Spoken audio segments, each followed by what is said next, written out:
comparing the Bible, compare my reading the Bible to what I've been taught of what is in the Bible, I realize that it's two completely different things. And that's why I say all the time, it is important.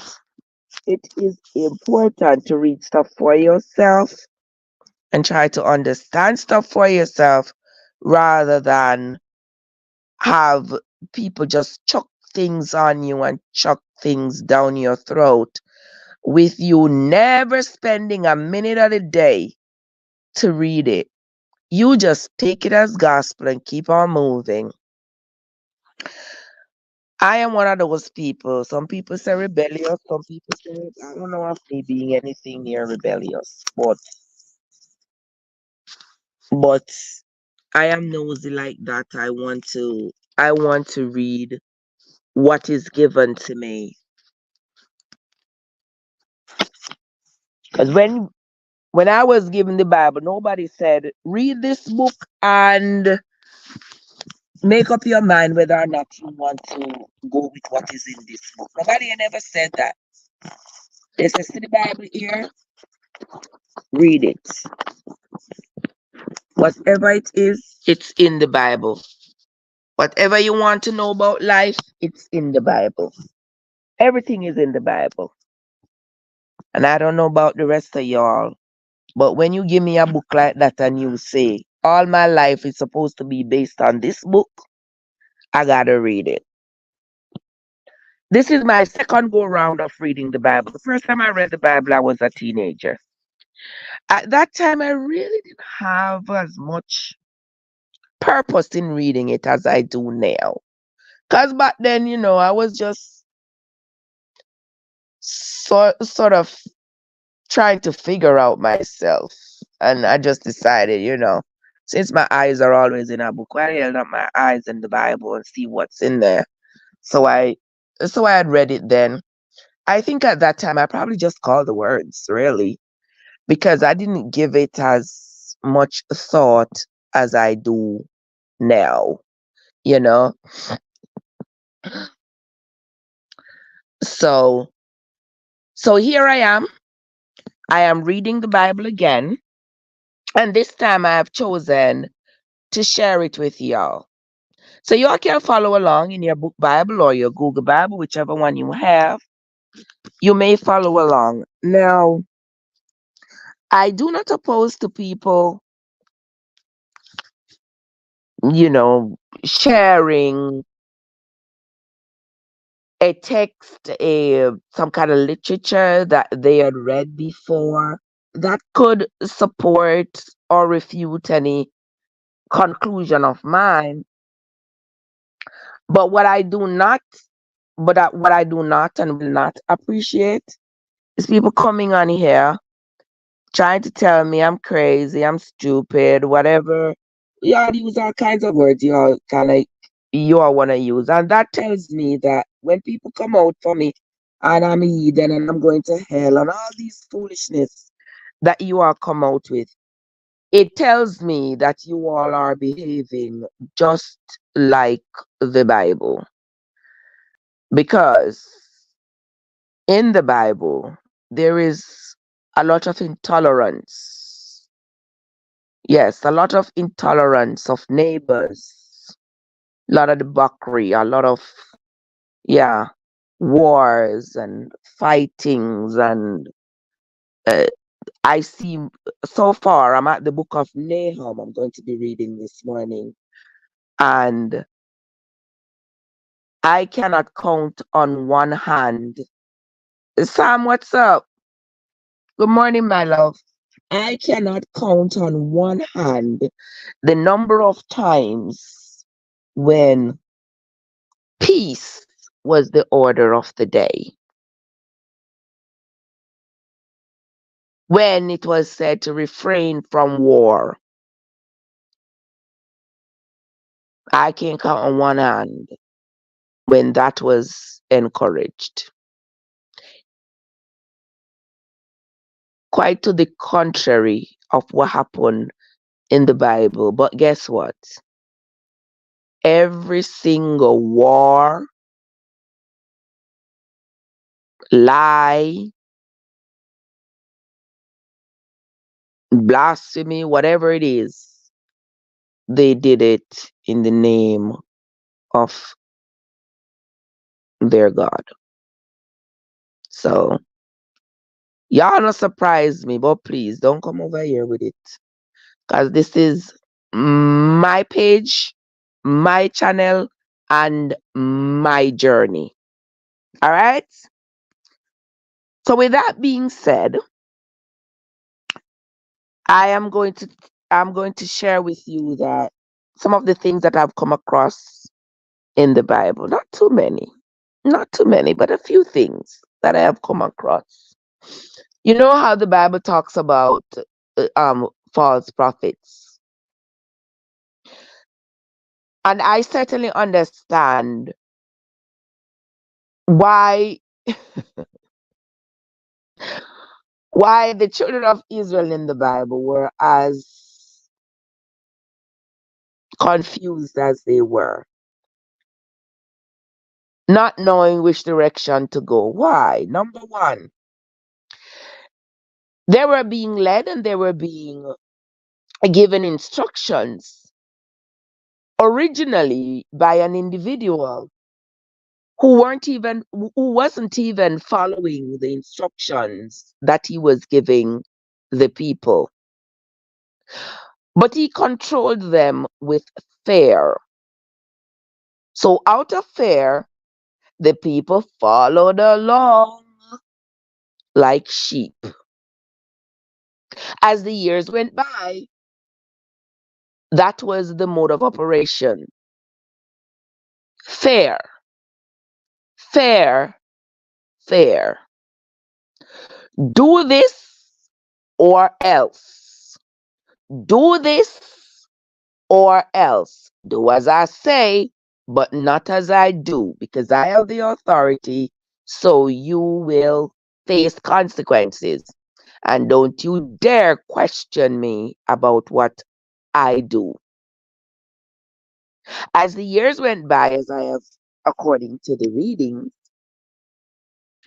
more and more prophets arose in the Jewish community. Yes, and I did say the Jewish community.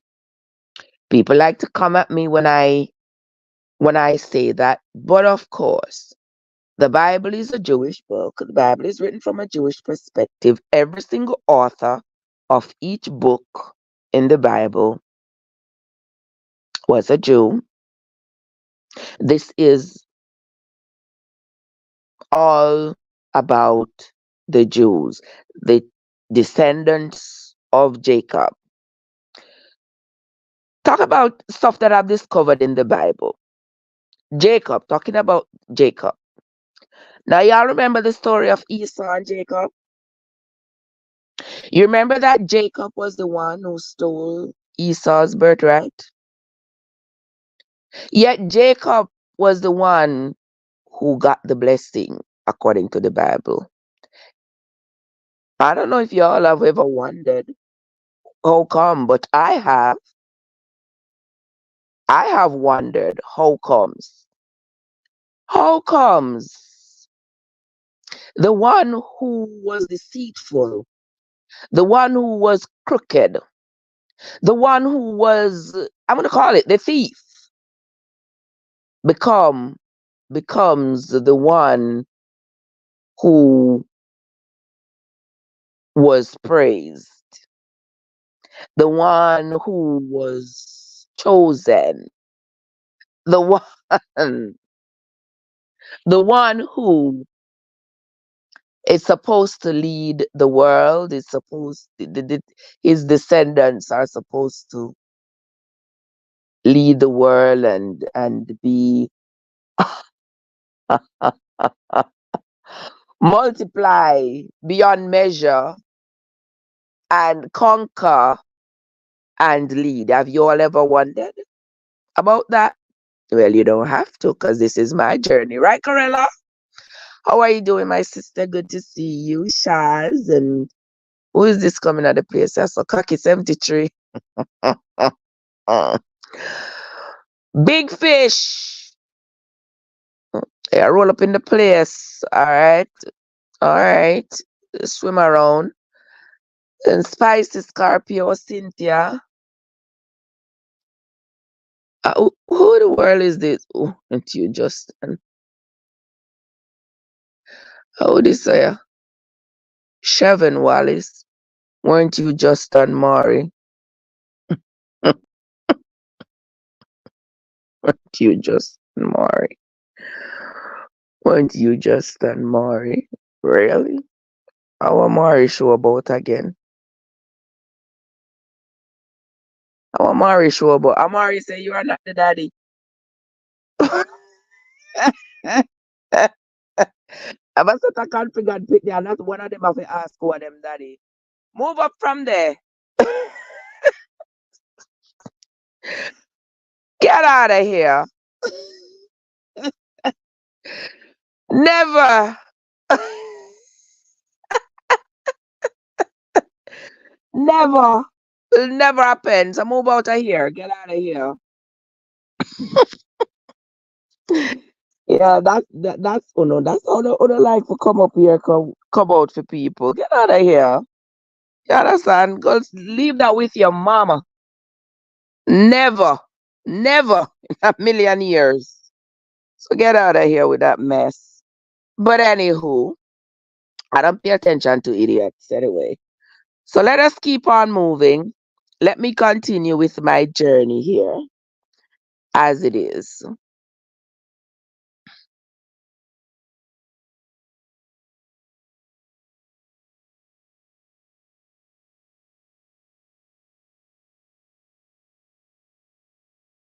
Let us continue on my journey here, guys.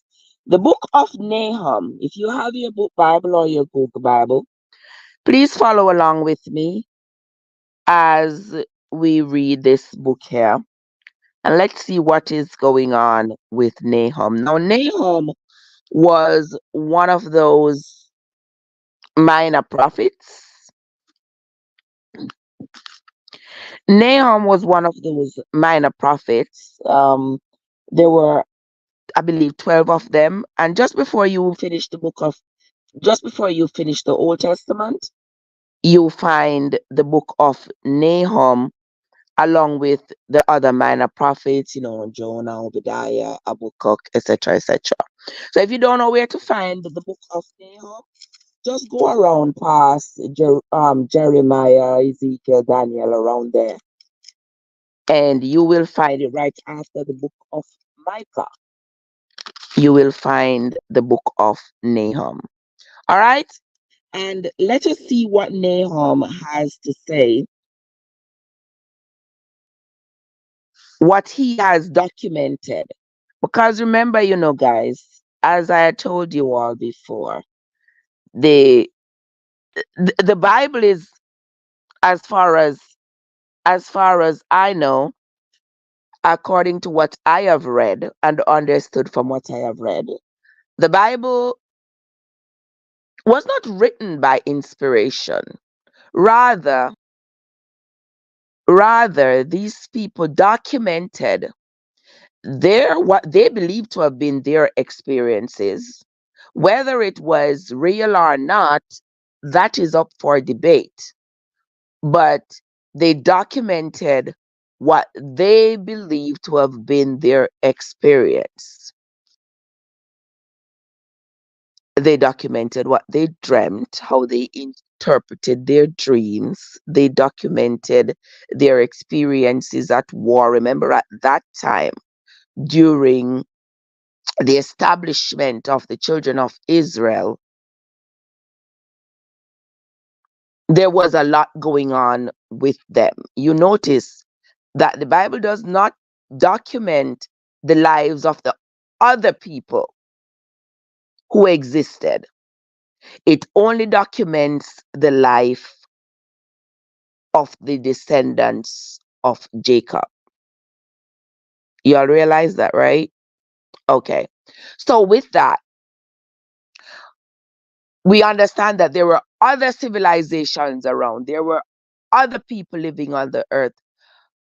But the Bible does not talk about how they lived, how their existence mattered. It does not talk about them being worthy of existing at all. Only the descendants of Jacob. It certainly talks about the fights that the children of the descendants of Jacob had to endure just to establish themselves in the region. Because remember, the I don't want to go back that far to where it all started. We're going to start at them being in Egypt. Remember, they were in Egypt as slaves. They had a desire to escape slavery. So, I compare it to like the civil rights movement. That's how I compare it. You can compare it how you want, but since this is my journey, you are just listening to me and my frazzles. It's has nothing to do with you. So I compare it to like the civil rights movement. Here are the people who are brought forcefully out of the mother continent into this new world, and they're being forced into slavery. Don't you think they had a desire to get out? Of course, yes. They had a desire to get out from underneath this bondage, from being whipped, from being forced to do what they don't want to do, from being forced to get up at 4 o'clock in the morning, starting in the fields, from being forced to have all these children, even if they don't want to, so that the masters can have more hands to work, from being forced, from being murdered, they wanted to escape that life. And so we saw where the movement started for the abolition of slavery, for our people to be free, right? There was a strong desire for our freedom. And so there were people who were willing to go in the front of the battle to fight for our freedom, while there were others who were support staff, I would say. And to me, I look at it as the same thing with the children of Israel having been in Egypt as slaves. There was a strong desire to escape that slavery, to escape being seen as second class citizen, to escape, to have a place for themselves where they can establish their own society and live the way they want to with with with their own government and not being governed by an outside entity. That's how I see it. So with that desire, Moses decided that, okay, I am going to lead the charge here. For Moses to lead the charge, you think he could just go and say to the people, you know what? I think we should go. Do you think the people would have gone behind him if he had just said, you know what? I think I should take you all across the sea into the wilderness? No. He had to say, the Lord said you all should follow me. Have you all ever listened online to one of those preachers who are determined to get all the way in your pocket? Yeah. The pocket pastors. Everybody say Lord, Lord, Lord, the Lord says, the Lord says, the Lord says, the Lord says. How come the Lord is talking to them but not talking to you? You ever ask yourself that question? Me and God not in a malice. If God got anything to tell me, I'm sure He gonna tell me. Why He gotta tell you to tell me? He don't gotta tell you to tell me. But then we understand that there are prophets and then there are prophets. Did Moses have an objective? Yes, he did. He had an objective to get his people out of slavery, out of Egypt, to get them to have their own government, to establish themselves, have their own country, because everybody else around them had their own country. Egypt and Syria and everybody else had their own country, their own government, and they didn't. So they wanted to establish their own government, their own country. And that is where I believe the initial thought of leaving Egypt to go find a place across the River Jordan for themselves began. Just my view. That's how I see it. Okay?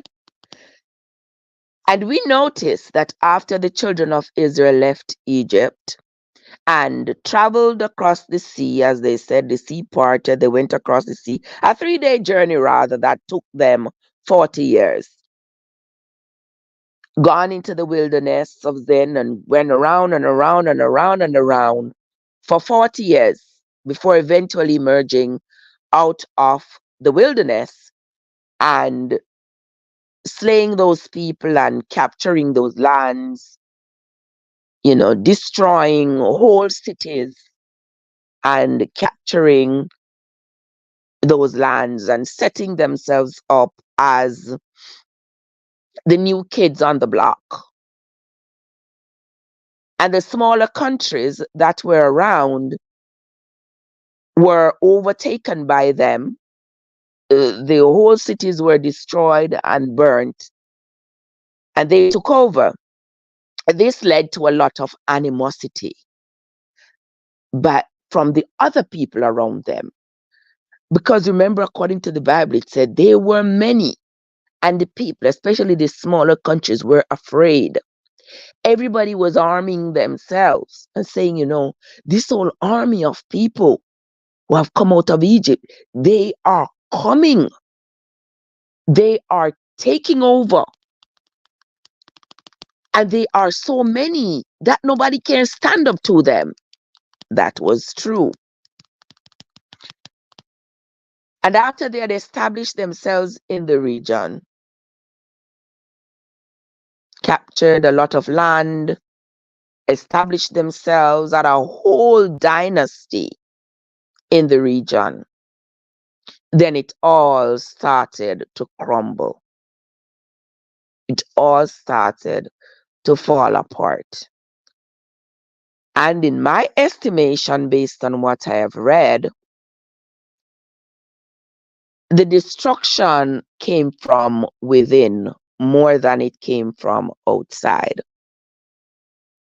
And some people ask me why I've come to that conclusion. I just choose to share it with you, why I've come to that conclusion.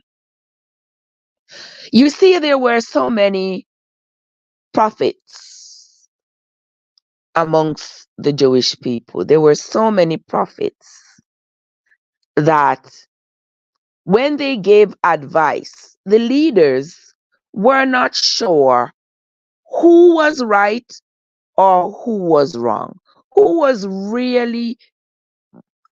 direction really came from the Lord or whose was just man-made. They couldn't tell. But it was based on who you liked, who you like, so you go with their advice. Whose advice was favorable to you, so you go with that advice. Case in point. Do y'all remember the story of Ahaz, the king of Israel? Let me run that story by you a little bit. So Ahaz was the king of Israel, Jehoshaphat the king of Judah. Now remember, the city had been divided by this time. Jehoshaphat went to Ahaz. Say, Ahaz, if you don't know the story, you can go read it in the 1 Kings 22, I believe it was. It is. Jehoshaphat goes to Ahaz and he says to Ahaz, listen, it's been 3 years since we haven't had a good fight with the Syrians, you know. Overton is here. Overton, bless up your nice clean self. How you doing? Good morning to you, my love. Good to see you. Good to see you as always. So I'm going to run this story by y'all. The story of Ahaz and Jehoshaphat. So Jehoshaphat was the king of Judah. Ahaz was the king of Israel. Now Jehoshaphat went down to Ahaz to say, listen, man, it's been 3 years since we haven't had a fight with the Syrians. Now, don't forget that Ramoth Gilead belongs to us. Our forefathers died and left that land for us. That land belongs to Israel. The Syrians have been in possession of it for a while. Don't you think it's time we go fight them? A 3 year now, we don't fight them for it, you know. We need to go fight them for it. But you all know that in the Bible, whatever it is they are going to do, they always consult with the prophets. So Ahaz agreed with Jehoshaphat, but he said, yeah, before we do this, let me ask my servants and the prophets what they think about it. He asked the servants said, yeah, man, we're ready. We are going to fight them for the land. He asked the 400 prophets. The prophets all chorused, yes. The Lord said them to go up, go fight Ramoth Gilead. They will win the battle. Jehoshaphat turned to him and said, listen, how comes all of them, all these prophets, all 400 of them say God say yes if we go up go fight? Nobody no say no. You don't know no other prophet. Ahaz says, yeah, man, I know a prophet down the road named Micaiah. But me no want hear nothing from Micaiah, because Micaiah don't like me and I don't like him. I have never asked him to prophesy anything for me, and him prophesied in my favor. He never prophesied nothing in my favor, so I don't like him. Jehoshaphat said, don't say that. Maybe you need to consult him and see what he has to say. So, reluctantly, he called for Micaiah. When Micaiah came, he asked Micaiah, what do you think God is saying about them wanting to go fight the Syrians for Ramoth Gilead? Micaiah says to him, in my vision, just like Martin Luther said, I have a dream. Micaiah says, in my vision, I see Israel on the children of Israel on the mountains of Israel without a shepherd. I see them wandering on the mountains of Israel without a shepherd. What that means is that if you go to war, your leader will not be coming back. So you're going to be without a leader. And that angered Ahaz. Ahaz said, you see what me tell you? So this man never prophesied anything good about me. Okay? So they threw Micaiah in prison, because if you ask me, all these thousands of years later, after I read that, I concluded that of those 401 prophets, Micaiah was the only true prophet. The other 400 of them were fraud. No, God was talking to them. But Ahaz liked what they were telling him. Okay? Because if you all remember, if you don't know the story, go read it. Ahaz decided against what Micaiah told him. Plumber, what's up? Good morning, how you doing? Ahaz decided against what Micaiah had prophesied. He still determined that he's going at that time to go fight with the Syrians for Ramoth Gilead. And to cut a long story short, we know that he was shot with an arrow and he bled out. Even though he tried to disguise himself by having Jehoshaphat wear his kingly robe, he was still shot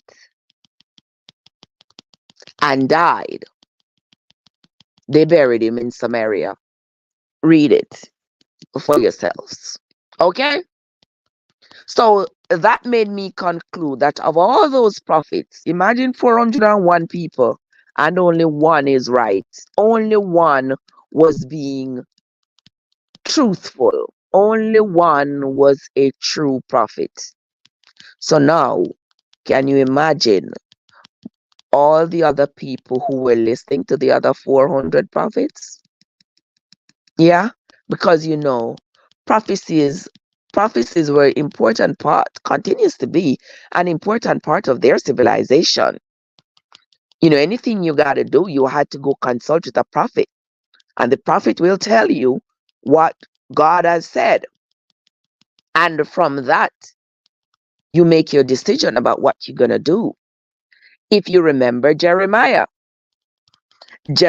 told the people, God told him that they were going to be destroyed by Nebuchadnezzar. Drive the fear of the living God in the people that Nebuchadnezzar was going to destroy them. Nebuchadnezzar did come up and he did destroy Israel. But guess what? According to the Bible, according to what we have read, Nebuchadnezzar has never given anything without getting something. Every single time he has given, look at him with David. Yeah?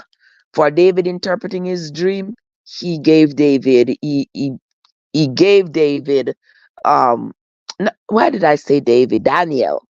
For Daniel interpreting his dream, he elevated Daniel to being a governor. Remember, Daniel was a slave, a Jewish slave. Okay? Nebuchadnezzar doesn't give away anything for free. He give you for something. For some reason, you got to give him something. But do you all remember that after he destroyed Israel, y'all remember what he did for Jeremiah? The same Jeremiah who told the people, God said they should go down to Babylon and go worship like the Babylonians worship, and go live down there, plant their farms, and let the Babylonian daughters marry their sons, and the Babylonian sons marry their daughters. Yeah, go live amongst them. Jeremiah told the people God said that.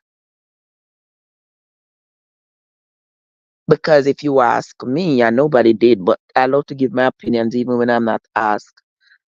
Jeremiah was working undercover for Nebuchadnezzar. That's my conclusion. Because after Nebuchadnezzar destroyed Israel and installed a new governor, he ordered the governor to protect Jeremiah at all cost. What was it worth to Nebuchadnezzar to protect Jeremiah? He was repaying Jeremiah for what Jeremiah had done for him.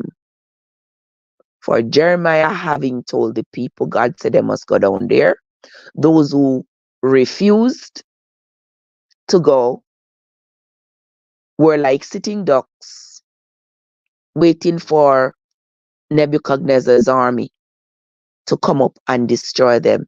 Jeremiah preached and told the people God said they should come back, come set up their thrones around Israel. The people came back, set up their thrones around Jerusalem, set up themselves there.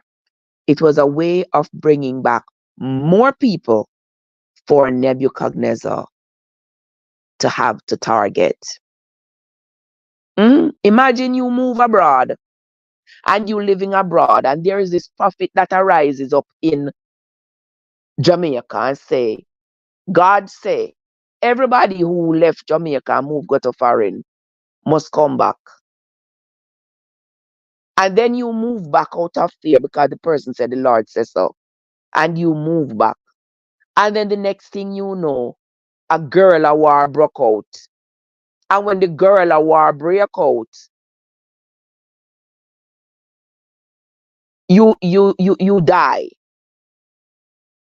What you think the few people who live after that are gonna say? Like, aren't they gonna question this person who had made this prophecy that the Lord said everybody must come back?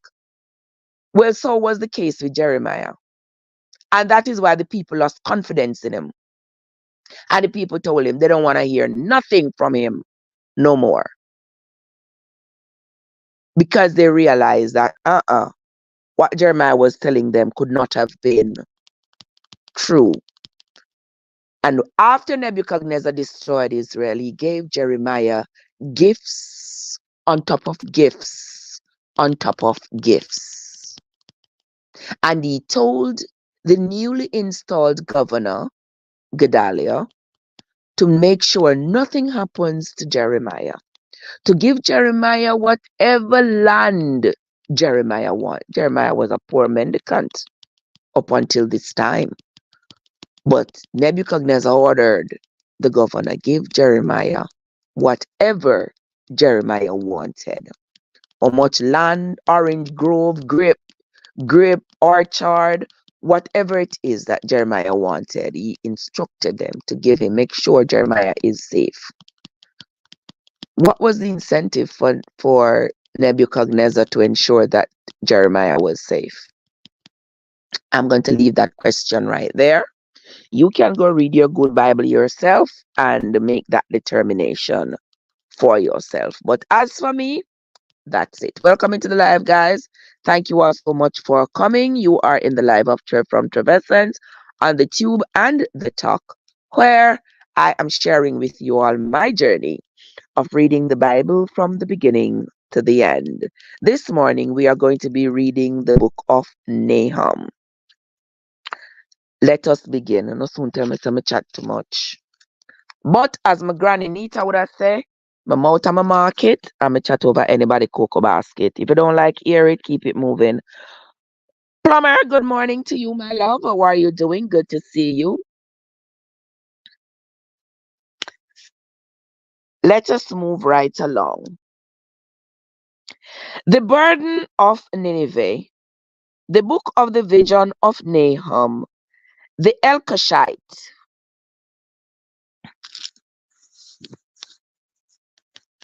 God is jealous, and the Lord revenges. The Lord revenges and is furious. The Lord will take vengeance on his adversaries, and he reserves wrath for his enemies.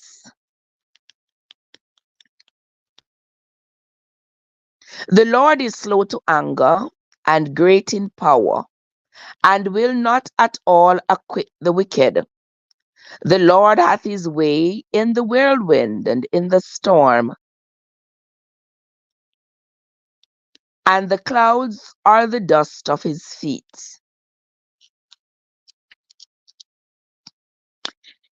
He rebukes the sea and maketh it dry, and dries up all the rivers.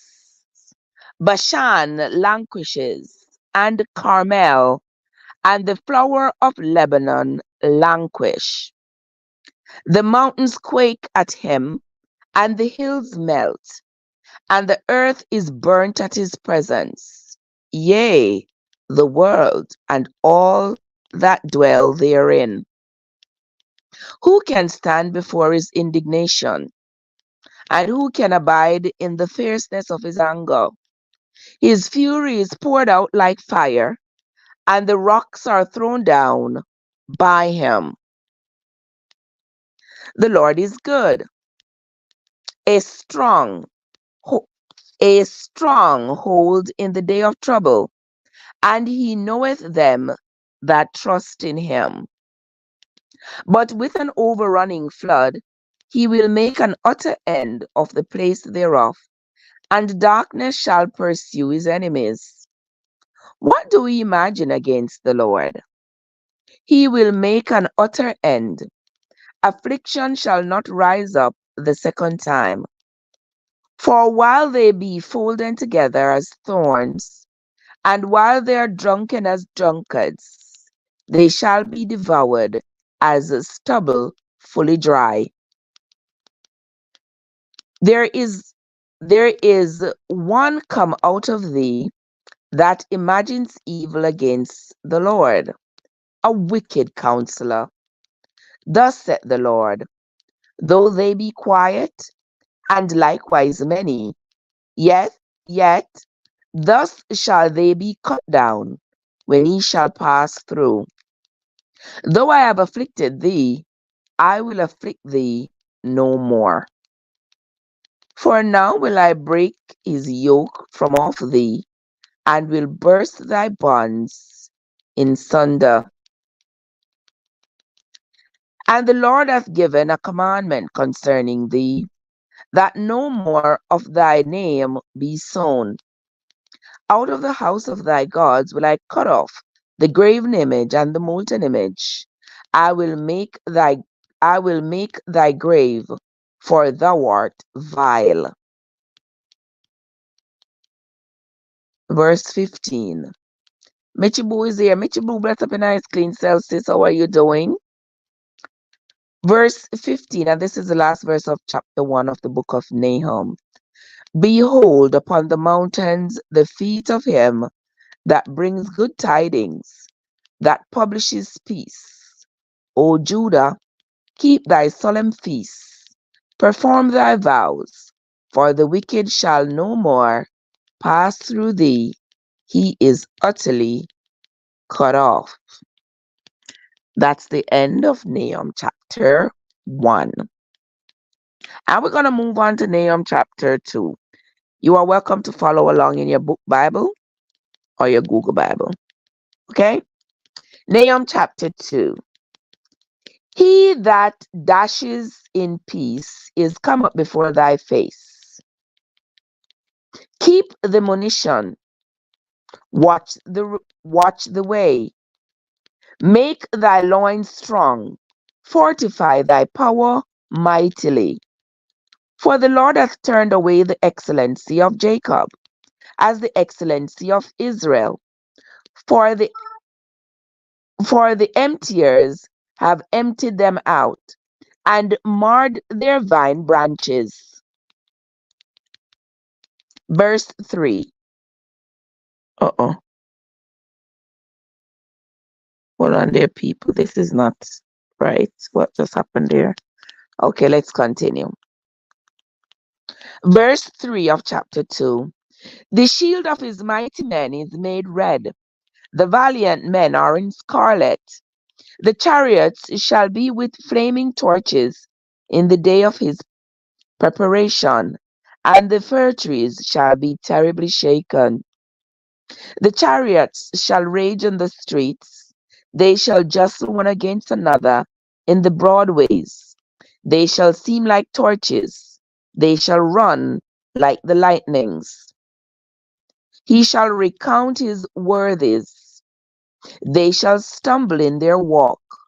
They shall make haste to the wall thereof, and the defense shall be prepared. The gates of the river shall be opened, and the palace shall be dissolved. And Huzab.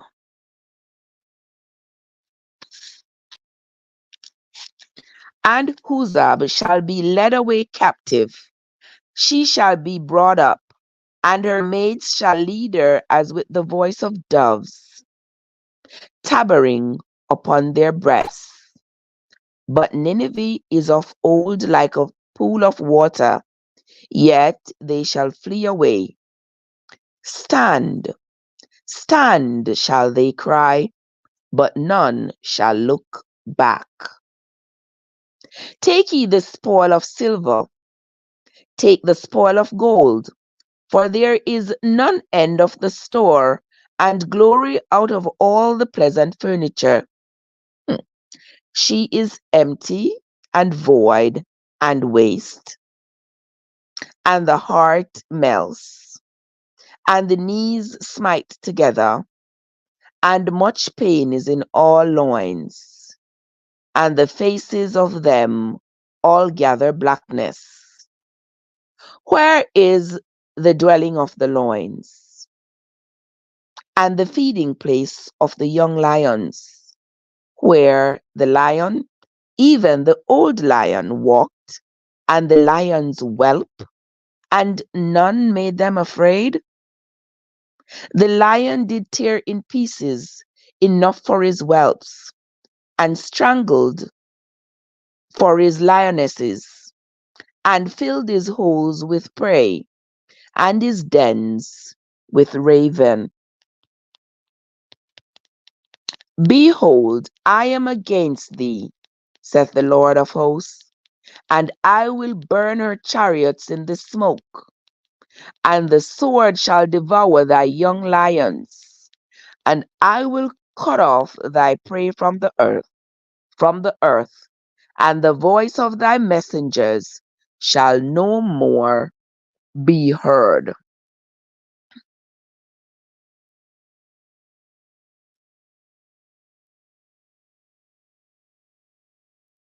Thank you so much, Zaki. Oh, Michibu said me lay down listening. Thank you so much, sis. I appreciate you. I appreciate you. And for those of you who are over here, we are also streaming. We are also streaming on the tube. And those of you on the tube, we are also streaming on the top. Okay? Let us continue with the book of Nahum. We are reading the last chapter, chapter 3 of the book of Nahum. So read along with me, guys. Chapter 3 says, Woe to the bloody city! It is all full of lies and robbery. The prey departs not. The noise of a whip, and the noise of the rattling of the wheels, and of the prancing horses, and of the jumping chariots. The horseman lifts up both the bright sword and the glittering spear, and there is a multitude of slain, and a great number of carcasses. And this is none end of their corpses. They stumble upon their corpses. Does that sound like a dead yard to you? That sound like Joseph is here. Good morning, Jojo. How are you doing? Good to see you. AG is here. AG, what's up? Koya, AG, you know somebody's supposed to text you back. Oh my gosh, poor me. How you doing, my love? Good to see you. Good to see you. Welcome, welcome, welcome, guys. Uno just waking up or no just forwarding? Which is it? Either way, it no matter. As long as you are here, I say welcome. Thank you all so much for joining me. We are on the book of Nahum Joseph. Where Winsome is. Where is Winsome? We are onto the book of Nahum.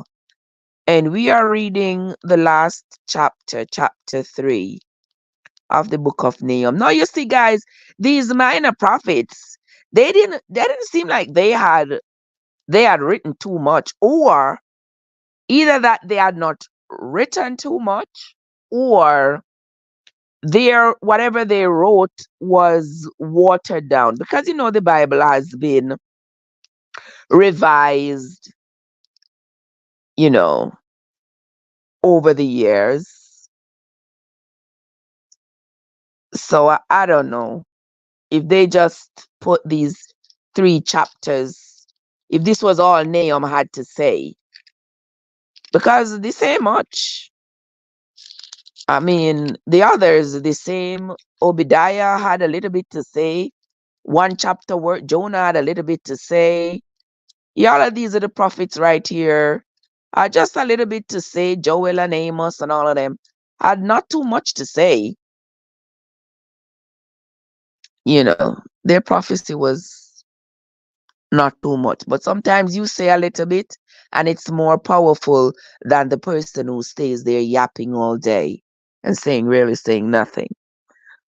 But anywho, we're going to move right along into the book of Nahum chapter 3. Woe to the bloody city! It is all full of lies and robbery. The prey departs not. The noise of a whip, and the noise of the rattling of the wheels, and of the prancing horses, and of the jumping chariots. The horseman lifts up both the bright sword and the glittering spear. And there is a multitude of slain, and a great number of carcasses, and there is none end of their corpses. They stumble upon their corpses. Because of the multitude of the whoredom of the well-favored harlot, the mistress of witchcrafts, that sells nations through her whoredoms, and families through her witchcrafts. Behold,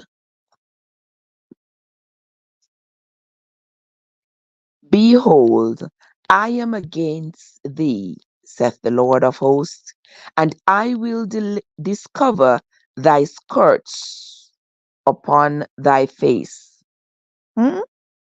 And I will discover thy skirts upon thy face, and I will show the nations thy nakedness, and the kingdoms thy shame. And I will cast abominable filth upon thee, and make thee vile, and will set thee as a gazing stock. And it shall come to pass that all they that look upon thee shall flee from thee, and say, Nineveh is laid waste. Who will bemoan her? Whence shall I seek comforters for thee?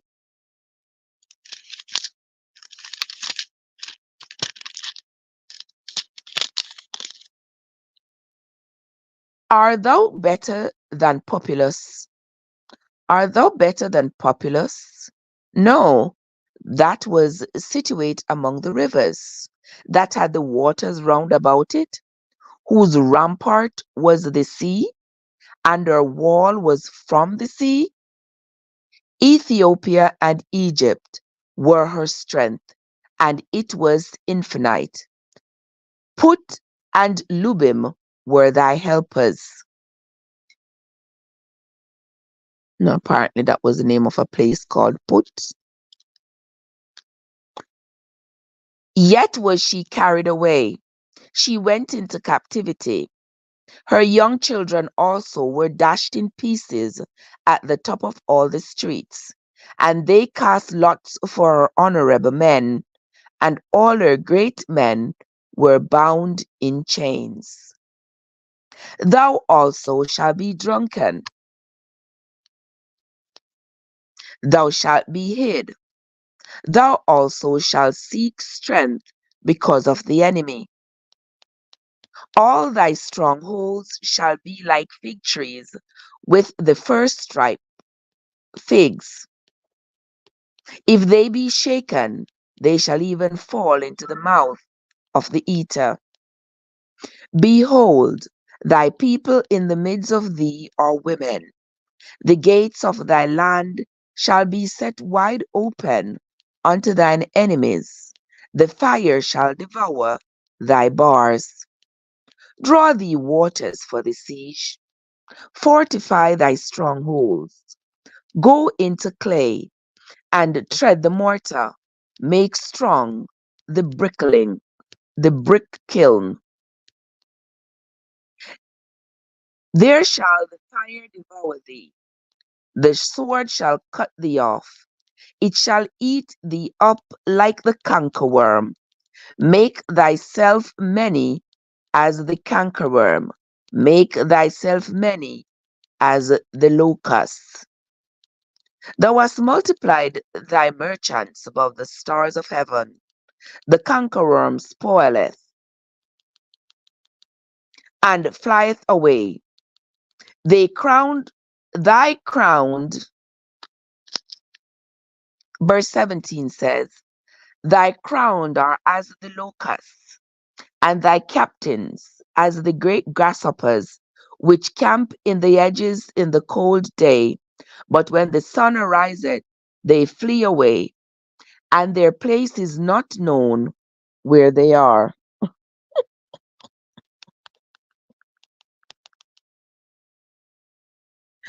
What a piece! What a piece of an insult. But let us continue. Verse 18 says, thy shepherds slumber, O king of Assyria. Thy nobles shall dwell in the dust. Thy people is scattered upon the mountains, and no man gathered them. Verse 19, and this is the last verse of the book of Nahum, the last verse of chapter 3. There is no healing of thy bruise. Thy wound is grievous. All that hear the bruit of thee shall clap their hands over thee. For upon whom hath not thy wickedness passed continually? Now, this is Nahum's prophecy for the Syrians. Now, remember, the hatred between the Syrians and the Jewish people never ceased. The Syrians were good at coming to conquer. They were good at coming to steal land. They were very good at it. From in the time of David, David understood that for Israel to be a powerhouse in the region, they needed lots of land.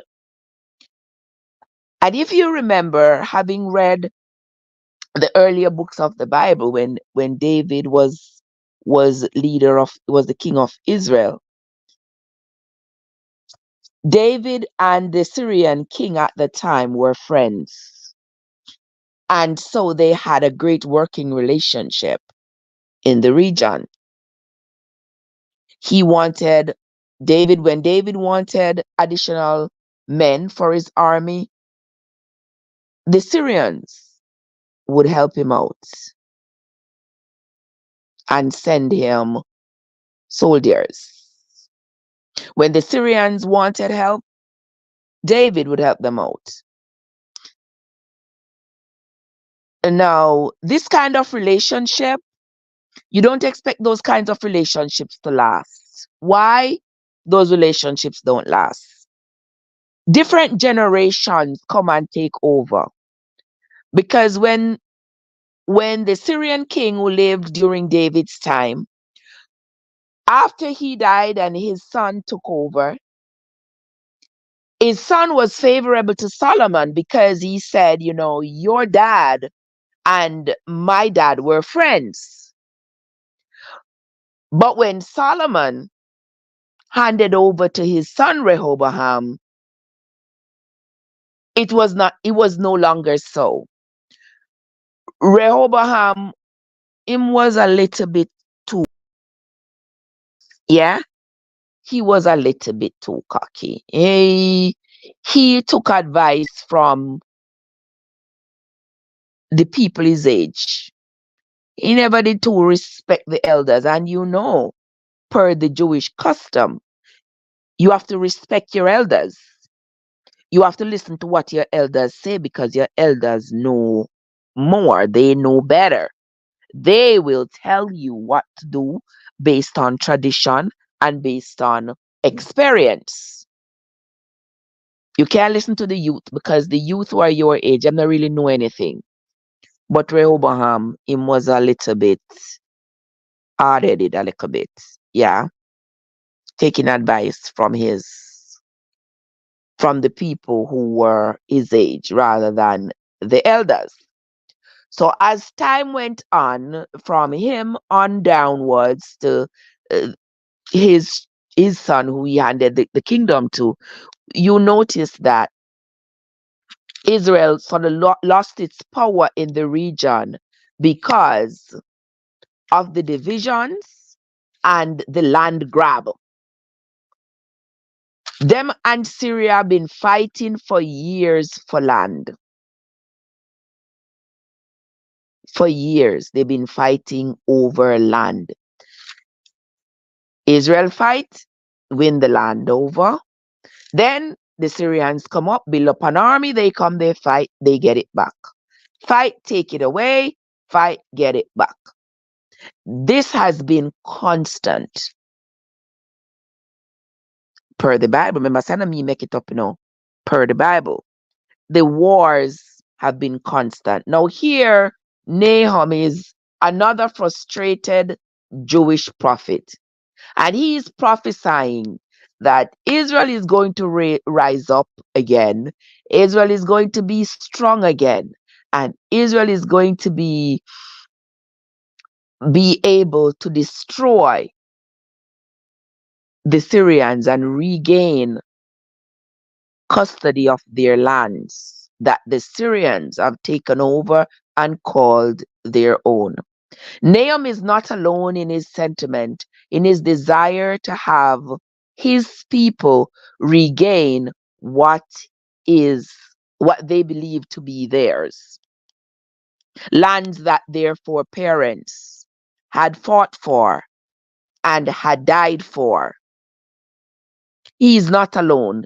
You will notice that all these prophets around here that we've been reading of, that seems to have been the one common desire amongst them for their community to be reestablished, for the lands. You see, appear land fighting, it's all fighting over land. And they have this common desire amongst them for countries like Syria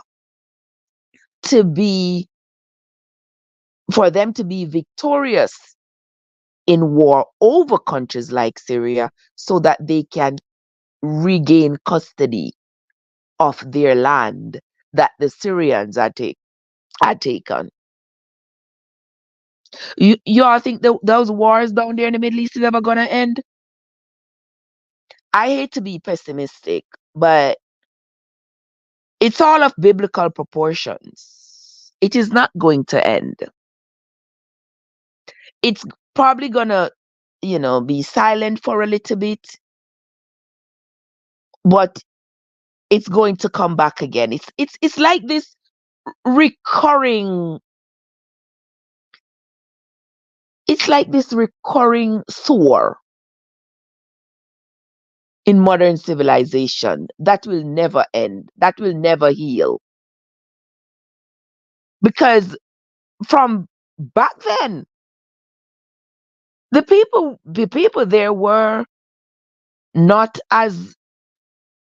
did not receive the children of Israel with open arms.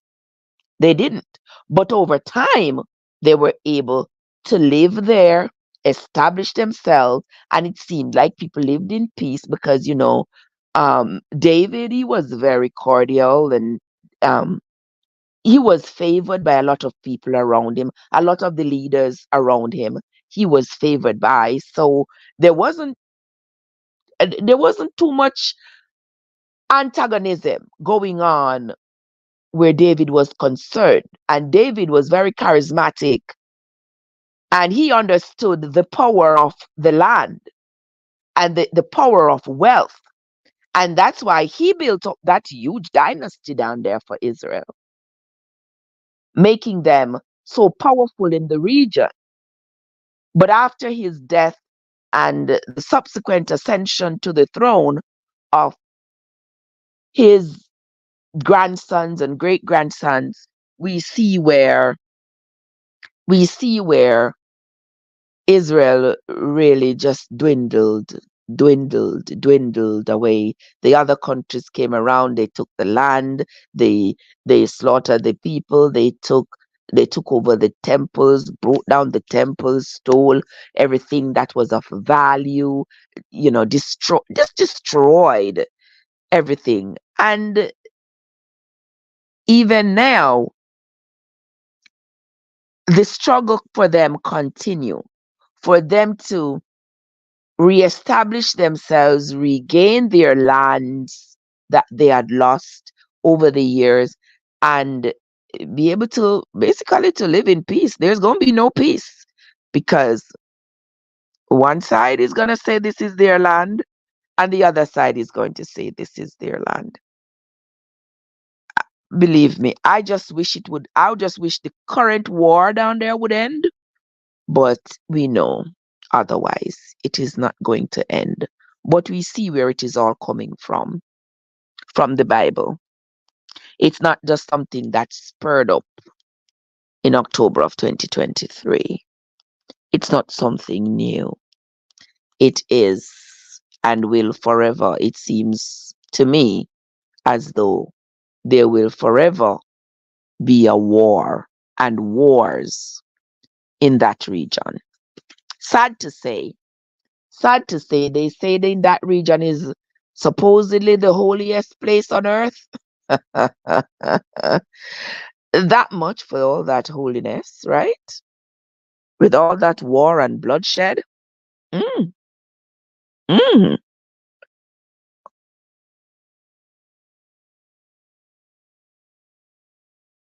holy indeed.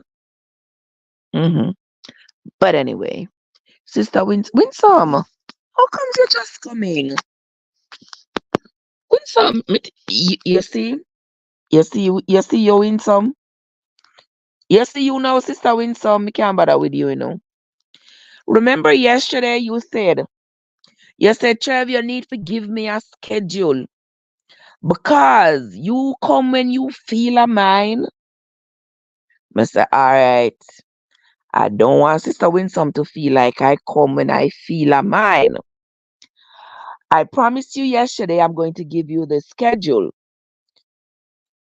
I made a post on the tube yesterday giving you the schedule for today, tomorrow, Friday, Saturday, Sunday, Monday, and Tuesday. I gave you the schedule. And you didn't come to the Bible reading this morning. Now you asked me if Bible reading finished. Of course we finished, Sister Winsome. You have to go back and listen to it. If you want to listen only to the Bible reading, you gotta go. I think I rambled for about 30 minutes, as always. Oh, you know, you didn't see the schedule I put out? Yeah. After I spoke with you yesterday, I said I'm gonna put out the schedule so that yeah, so that you know exactly what time I'm coming. Because like tomorrow morning when I get off work, I'm definitely not gonna be here at 4 o'clock in the morning. I'm getting off at maybe 7:30, 35, 40, somewhere there. So I'll do the reading tomorrow at about 8 o'clock. Yeah. And people say me need to wait until me reach to Matthew. Me to the New Testament. And I am so anxious to reach the New Testament to see what in the world they are talking about. We're not too far from the New Testament. So we're gonna press the we are going to press metal to metal. That's how it go. Right, Winsome. Yeah, we are. Winsome, some chat it out, people. Wanna hear this? Samantha, what's up? Winsome, Tuesday. Tuesday when we read. Let me see what we are gonna read. We are gonna read by next weekend. We should be at the New Testament. Why people them say only heap of things in the New Testament where me I gonna be shocked. And I cannot wait. Yeah. By next week, this time, by next week, Thursday or Friday or so, we should be finished with the Old Testament. Yeah, because Zechariah, no Malachi. Some people say Malachi, some people say Malachi. I don't know which one, whichever one you say. But after Malachi, then we're going to move right into the New Testament. Winsome, you need to stop missing the Bible reading, okay? All right. And then when you come, you blame me. You say me chat. Guys, Winsome say me chat out the reading. Yeah. Then me not have to talk, Winsome. Me have to talk. Me can't just jump on here and just do the reading and then jump off and be gone. Yeah, me have to chat. Me have to spend a little time. Spend a little time with you all. This morning me I chat until 5:30. And then we will move right along into then we will move right along into something else for the day. But Winsome, I suggest that you go back and listen to the reading of the book of Nahum.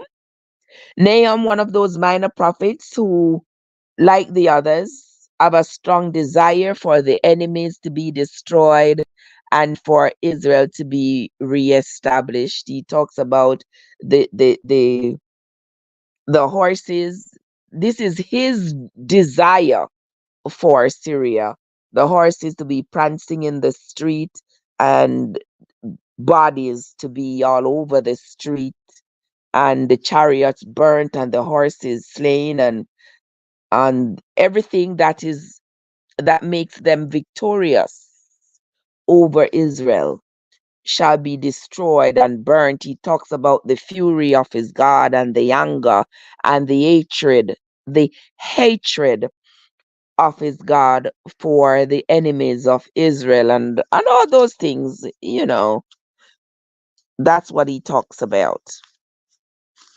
So go read it. There isn't too much to unpack because I mean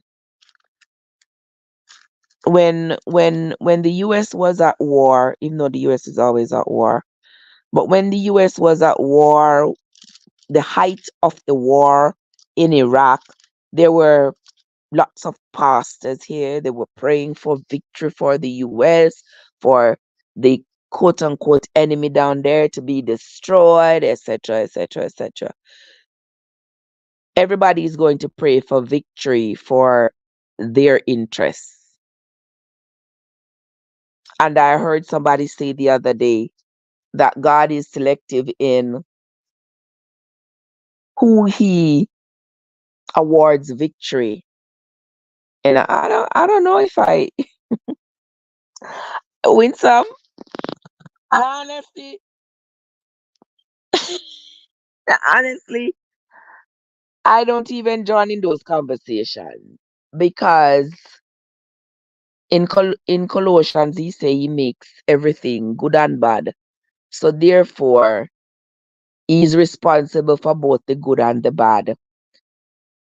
We try to say that God is represents all things good and the Satan represents all things bad, but God said he make everything good and bad, that he make Satan as well. So apparently this antagonism is the way for one party to get glory and one party to get damnation. But it's the same party. To me, if he says I create everything, I create Satan and I create all things good, all things bad, and the bad things antagonize the good things. Therefore, if he created them both, well, I guess he's all for the antagonism. Is the antagonism supposed to add more glory to him so that when things go your way, you give him glory, and when things don't go your way, you curse the other side of him? I don't know. I really don't know. Because I could live in a world where there is none of the negatives, like, the wars and the lies and the trickery and the thievery. I could live in a world without that. I could live in a world where there is peace among men, where we can have a conversation rather than a confrontation, where we can sit together and drink tea rather than being worried about blood flowing. I could live in a world like that and be just fine. And with or without a Bible, I could live in a world like that. But that's just wishful thinking, because if wishes were horses, beggars would ride. So that, I guess, that wasn't meant to be. Some people say there has to be a balance of good and evil. Um, we do have, it's not a balance, trust me. There's no balance, because it seems as though these days there is more evil to be found than good. There are so many people who are leaning towards the side of evil that you have to ask yourself, where are the good people? Where are the people who have good, pure, clean thoughts? They are hard to find, if ever. Nowadays, you can't trust anybody. You can't trust your parents, you can't trust your children, you can't trust your people who call you friends, you can't trust siblings, you can't trust people who say they are pastors, they are anointed, God has sent them to lead you. You can't trust these people. Who can you trust? You can't trust politicians. Oh Lord, don't even talk about them. You can't trust politicians. You can't trust teachers. You can't trust neighbors. You can't trust anybody these days. You have to have eyes in the back of your head, watching your neighbor with your children, watching your pastor with your children, with your wife, with your husband. You have to be watching your coworker. You have to be, these people, I don't know where the good people are, Joe. I don't know where the good people are, Joseph. Honestly, I don't know where they are, because with people being so deceptive and so cruel, you can't trust anybody. Every day we get on the internet, we see somebody else talking about,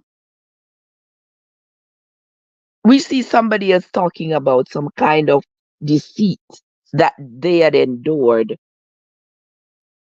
from somebody they either call family, friend, lover, neighbor, pastor, whomever.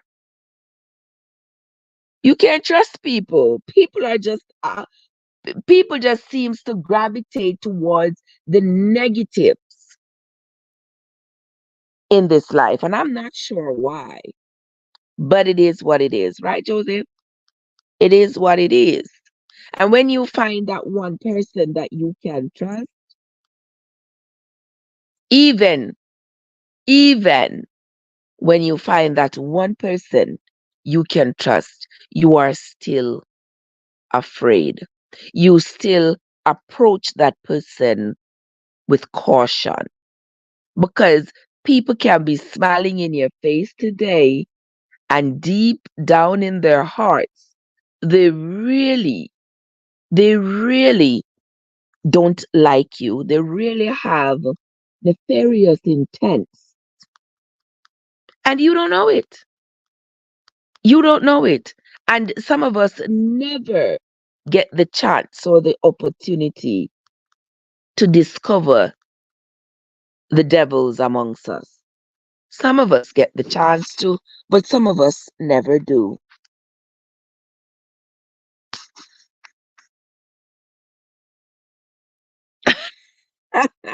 Really, Joseph? Really, Joseph? You want win some now? I do not love it over this morning, you know. It's Wednesday morning. Oh, it's Wednesday, hump day. Oh, forgive me. Let me get out of y'all's business. So, guys, back to what I was saying. So I say that if you have come across an individual in your life who you can trust, who has proven themselves to be trustworthy, believe me, you are lucky. Consider yourself to be very lucky and protect that individual with everything you got. Because my sister is here. Trina. Good morning, Trina. How are you doing, my love? Good to see you. I knew you were coming, you know. So call me Prophetess Trev now. I knew you were coming. I said, you know what? I know Trina is going to come this morning. I'm not going to leave until she comes. And here you are. Welcome, sis. Welcome. Rod, what's up? How you doing? Good to see you. Good to see you, my dear. Doing splendid. I love that. I love that. I want win something now. Trev, drink turmeric tea and ginger. It make you sleep. But winter, me no need for sleep. I drink turmeric in the daytime. Yes, in the mornings I drink my turmeric latte. Yeah. I saw somebody talking about this and talking about that. I saw somebody on here was talking about, oh, you shouldn't mix turmeric with milk. Listen, I am following everything I see on here on the internet, you know. I ain't following everything I see and hear on here because yeah, is somebody gonna tell me I can't drink my turmeric with I should put honey in it and not milk. Well, I milk me liking it, you know. Yeah, I like milk in it. And my little cayenne pepper give it that little zing. Yeah, good for you. You don't know me have to drop a little bit of health gem as we go along. Yeah, turmeric. Oh, you drank the turmeric, you make you sleep well last night. Wonderful. Wonderful. Trina says she needs some to lose some belly fat. Yes, the turmeric is good to lose. For those of you who are on your journey to lose weight, but you can't just say you're drinking the turmeric and then I eat one whole heap of food. What, like myself, you know? I'll be drinking my turmeric, and when I am watching my diet and eating properly, I maintain a good weight. But whenever you see I start eating all this junk and baking every other day and eating and drinking the turmeric, it make no sense. The struggle continues. And Joseph says, Joseph says, imagine you are read the Bible and I tell lie.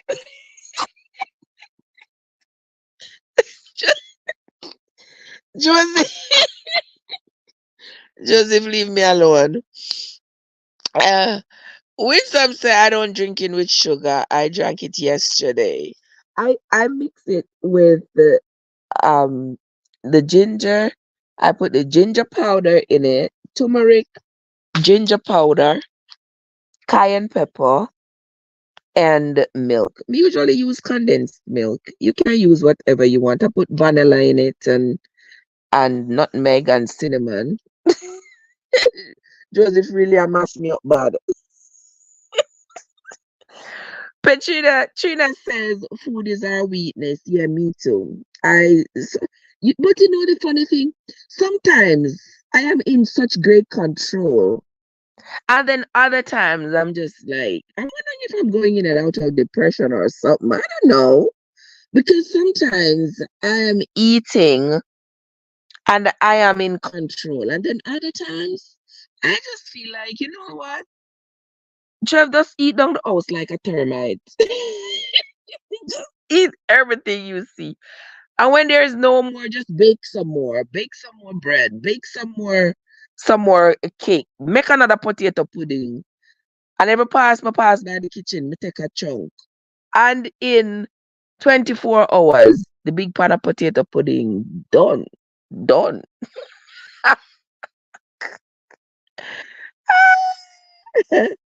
Joseph, so me sound like me have a cold. I mean, I have no cold, you know. Me not have no cold.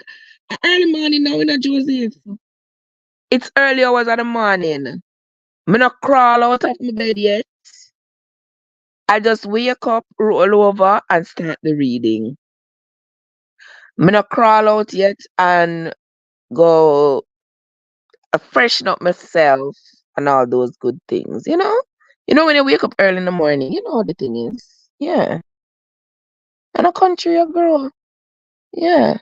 Before you get out of bed, you know that sound. Yeah, mama, me not have no cold. Me not get sick. What are they? She about here, you know, in some. She hasn't said anything in the chat, but she's here somewhere. Yeah, she's here somewhere. She just a listen. She's in listening mode today. Joseph, I'm a witness. Yes, Joseph is always. Oh, for those of you over here, we're having a conversation over here on the tube. Yeah, yes, it's Joseph is one of my witnesses. And AJ, where AJ there? AJ, where are they? What part of the world are they? Please be safe wherever you are. I don't want to happen to you, you know. So you please be safe. Yes, guys. So for your little health nugget this morning, make you some turmeric latte. The turmeric will help you with body fat. The turmeric is anti-inflammatory. Anti-inflammatory. And don't forget, you cannot eat turmeric by itself. You will not get the full benefits of it. You gotta put it with a little zinger. Put it with some ginger, put it with some cayenne pepper. The cayenne pepper is great for your circulation. Yes, that's good for your circulation. So you're gonna get anti-inflammation and circulatory health when you drink them both. The ginger is good for your gut health. So go ahead and make you a turmeric latte this morning and then tell me tomorrow morning when we get here. You tell me how it works for you, how you like it. Because I love it. Well, I say, all right, now left out all the this. No, Joe, I'm not leaving it out. You know, so when I don't come by the live in the mornings, that's the time when I really don't want to leave. And I don't want to leave this morning, you know. I don't want to leave. I want to stay. But guess what? I'm going to leave. I'm going to cut off this part of the live because this part of the live is connected to the reading. And when we want to talk, I want to talk to you all. Otherwise, we want to chat. Otherwise, I don't want it to be embedded with the Bible reading. What you think, Joseph? You think you know, guys, I take advice from Joseph. You know, Joseph has been my partner online for ever. Knowing some, we're not reading no more today. We're not reading no more today because all of these books here are very short. All of these little books right here, they are very short. So doing one a day, I think is reasonable. When I read a whole lot, I remember when we were reading like Genesis, I would read like 10 chapters in one sitting. And that's why I mean I remember some of the things that when we read. You know, I mark in the Bible and I write in my little book, but I remember when I read so much at once. Yeah, it's hard to remember and to get full comprehension. of the little reading. Brother, me write up in this a Bible, yeah, no, brother. Yeah, see there? Yeah, so we gotta cut off. Not today. Yes, yes, Joe, we can't mix the two. So we gotta cut off the part that is associated with the Bible, and then we come back and we do the shenanigans. You get what I mean? Yeah. Because despite how you might feel, despite how you might feel about the book here, yeah, we know respect still due. When some, so that's why it takes so long. You must write down things. When some, so every time I'm here reading the Bible, I have my pencil. I'm marking the Bible. Some the things that I find to be important as I read along. I mark it. You say the Bible a take too long. Then the Bible not long when some. It have to take long. Me then in a hurry. Nobody not run me down. Not a soul not running me down. Nobody not have no whip over my shoulder. Except you. But anywho, yeah, understand. Yeah, nobody not have no whip over my shoulder. So I'm taking my time and reading it little by little. No big hurry for just call the words and rushing through it. Yeah, me want to take my time and read it. When we finish read it in the next few months, by say May. This look like we done by May. By April, May. Yeah, when we finish read it, me I go back and read it again, and this time I go read it slower and incorporate all the other literature that I have read or that people have suggested that I read. We're going to look for the other books of the Bible, the missing books. Of course, we can't find all of them because remember, the Jewish people were very keen. They encouraged in their society, they encouraged that everyone writes their experience, everyone document their experiences. And so there was a lot of writing, lots and lots and lots of writings. If they were to ever put all the Jewish writings in a book, in the Bible, one you could have never finished reading it in a lifetime because all these people were documenting their lives.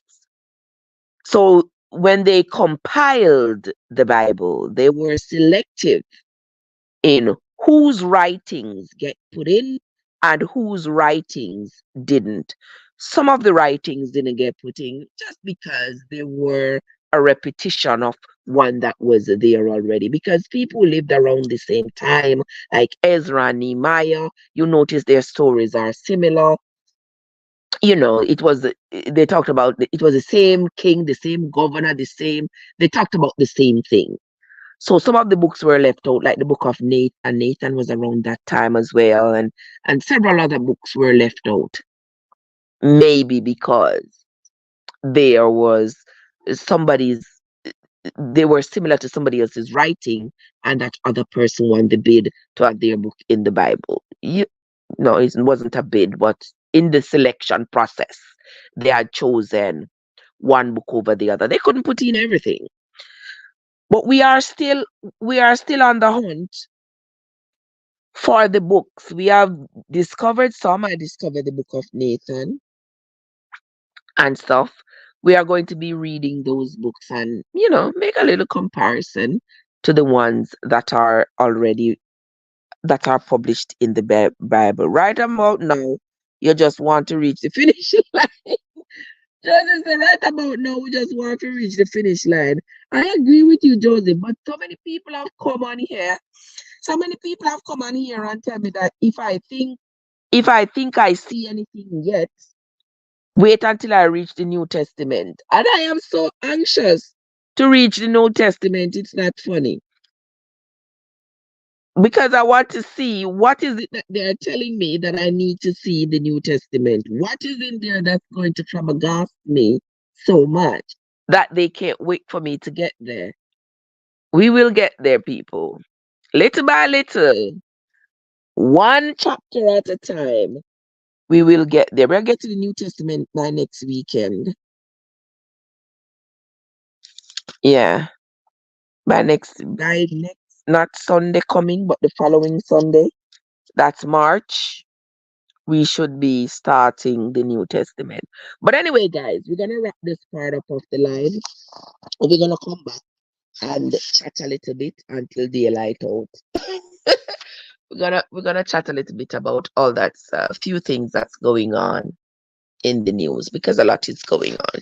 All right. So that's going to be it from me for right now, my friends. Thanks to everybody who came into the live on the talk and on the tube. I sincerely appreciate you all. If you missed the Bible reading this morning, we read the book of Nahum. Nahum has only 3 chapters, so it went by pretty quickly.